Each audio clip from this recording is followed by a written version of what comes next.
Warning, there will be spoilers for Andor Season 2 Episodes 1 through 3 moving forward in this video, and possibly beyond. Not beyond the video, but beyond Episodes 1, 2, and 3.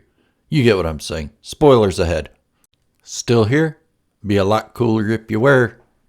There's a lot going on in Andor Season 2. You really have to pay attention to the dialogue and gestures of the characters. If you're looking for pew pew of blasters or the whoop whoop of lightsabers, you're going to be disappointed.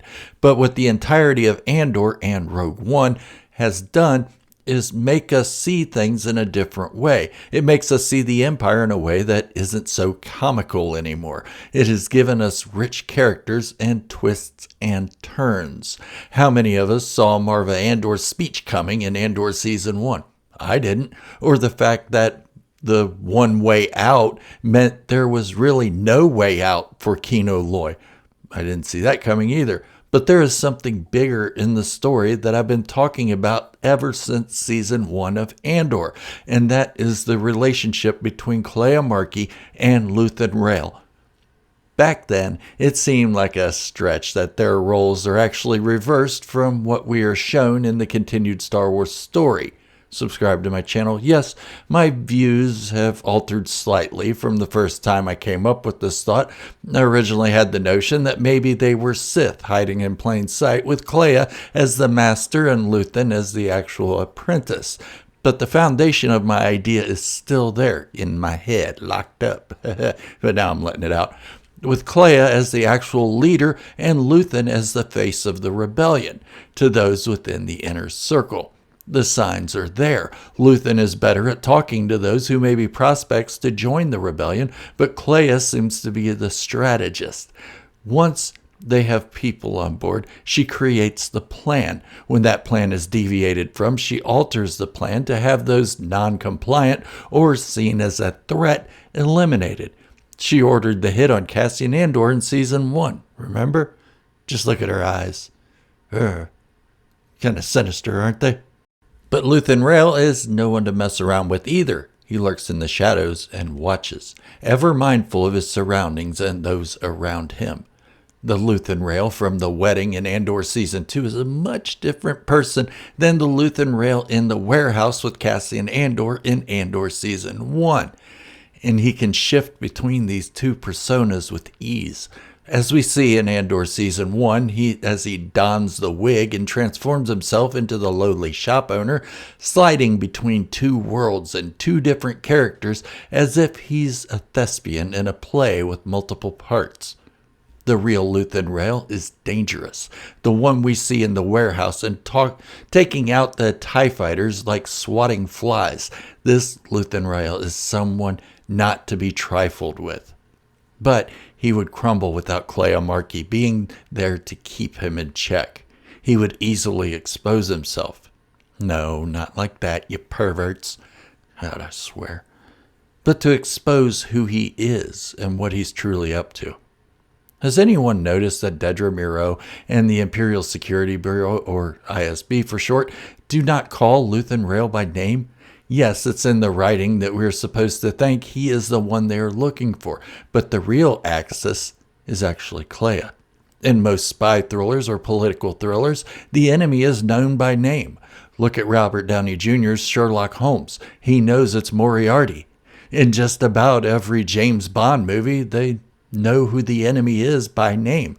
The one the Empire calls Axis in Andor is purposefully misleading us by not allowing the ISB to know the name of Axis, who we all assume is Luthen Rael.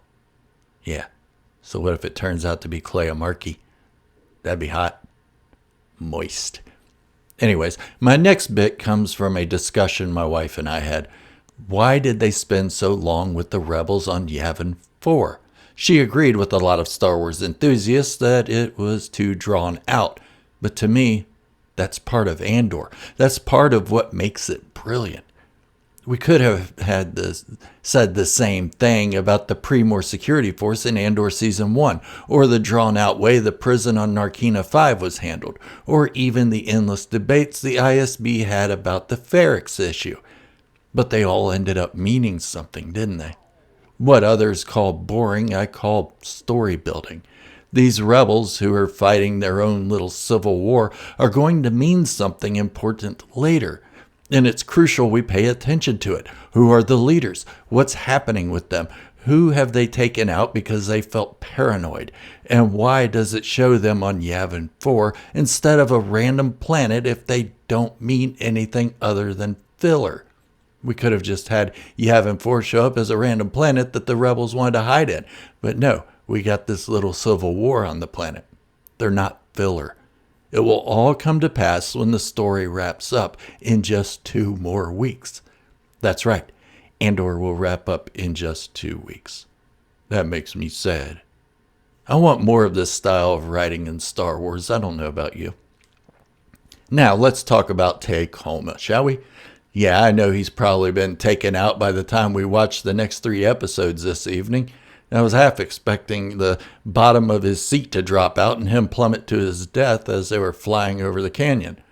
Yeah, I'm working on this video the day of the second arc. I'm sorry, even though it'll release probably right after I release this video. So don't hold that against me. Anyway, Kleya is a risk. He needs money to finance himself and his endeavors.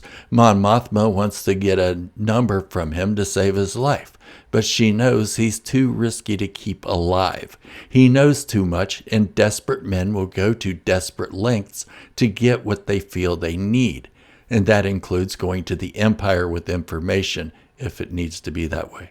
Sure, Mon Mothma knows she could probably appease Kleya, her childhood friend, for the time being. But what happens when he makes another bad investment and that money disappears too? Then he comes back for more with greater threats and more desperation, knowing she will pay up to keep him quiet. This has the potential of outing them to the Empire, and if not, breaking their coffers needed for the rebellion. One may say that Davos Sculdun could be in the same position as Kleya. He knows too much. Well, now he's bound by marriage to Mon Mothma. He also seems a little wiser with his money. He won't do anything to damage his criminal empire. He made a deal with Mon Mothma. She upheld her end, and he is upholding his. Yeah, a little bit of moral in the criminal world there, huh? It's also a way to keep her daughter safe from the repercussions that could surround Mon Mothma, and we know those repercussions will surround her eventually. It's easy to explain that Leia had nothing to do with her mother's actions when she isn't even in the same household. But can you imagine a hostage situation where the Empire captures Leia in an effort to get Mon Mothma to turn herself in? There aren't enough episodes left for that kind of all-out war. But there is enough left for Perrin to be captured or give states evidence. I'm not saying that's what he's going to do because I don't really think so. There's also enough time for him to sacrifice himself in an act that would show he truly did love his wife. And their marriage wasn't just something arranged out of tradition. It became something more. It seems loveless now, but there are a lot of smoke and mirrors in Andor. I don't think he's as stupid ass as we are led to believe. He likely knows what Mon Mothma is up to, or at least has an idea, and all of his charades were his way of hiding her in plain sight. Mon, do you really only want to be seen with the Emperor's opposition? Mingling her with the Emperor Palpatine's supporters would be his way of covering her.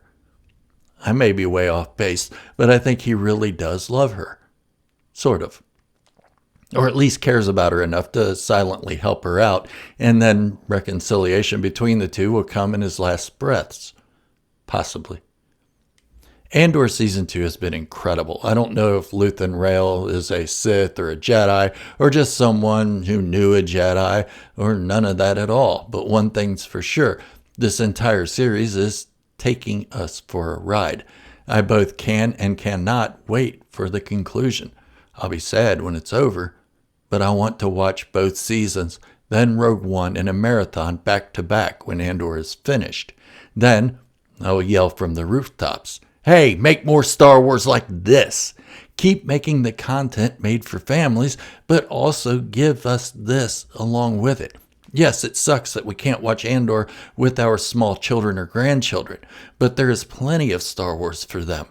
This is for us, the ones who have been in this fight since we were 6 years old, or 4.5 years old in my case, the ones who grew up and now have grown up brains that analyze everything, the ones who like the mystery, the intrigue, and to see how horrible the Empire really is, instead of some watered down version of a tyrannical regime that we had been shown for so long. But what do you think of Andor Season 2 so far? Would you like to see more Star Wars written like this, along with other shows and movies keeping with tradition? I know I certainly would. I'll have so much more to analyze in this series. Subscribe to my channel. There is already enough material in 3 episodes to keep me busy for the next year. Not that these videos are my focus. I just like talking about Star Wars, and Andor has given me plenty of outlet to talk about it.